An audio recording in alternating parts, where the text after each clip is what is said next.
রাত পোহালেই কিন্তু পবিত্র ঈদুল আজহা এবং শেষ মুহূর্তে বাড়ি ফেরার যে প্রস্তুতি সে প্রস্তুতি আমরা দেখলাম যে বিগত কয়েকটি ঈদের চাইতে এবছর যারা এখানে রাজধানীর গাবতলী বাস টার্মিনালে এসেছেন তারা বলছেন যে নানা রকমের ভোগান্তির কথা কিন্তু বলেছেন, বিশেষ করে সময় মতো গাড়ি না ছাড়া।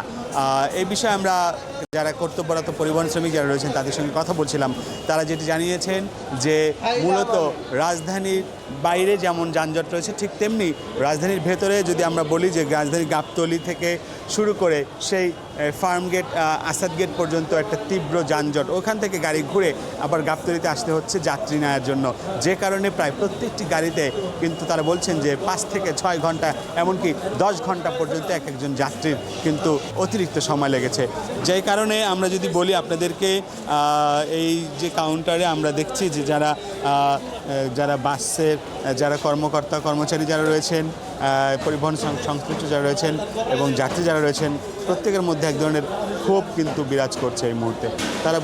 তারা বলছেন যে এই যে পরিবহন ব্যবস্থা বিশেষ করে ঈদুল আজহায় রাজধানীতে বিভিন্ন ট্রাক প্রবেশ করে এবং ট্রাক প্রবেশ করার কারণে কিন্তু তীব্র যানজটের তৈরি হয়। আমরা দেখেছি যে আইনশৃঙ্খলা বাহিনীর পর্যাপ্ত ব্যবস্থা থাকা সত্ত্বেও কিন্তু অটোরিকশা সহ বেশ কিছু মানে উল্টো পথে বাহন এবং এই যে যত্রতত্র লোকাল বাসের যে পার্কিং যাত্রী ওঠানামা সব মিলিয়ে কিন্তু এক ধরনের অস্বস্তিকর একটা পরিবেশ বলা যায় যে রাজধানীর গাবতলীতে তৈরি হয়েছে।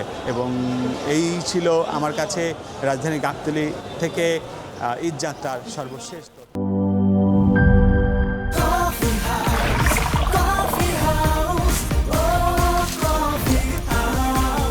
কফি হাউস, প্রতি চুমুকে আড্ডা জমে।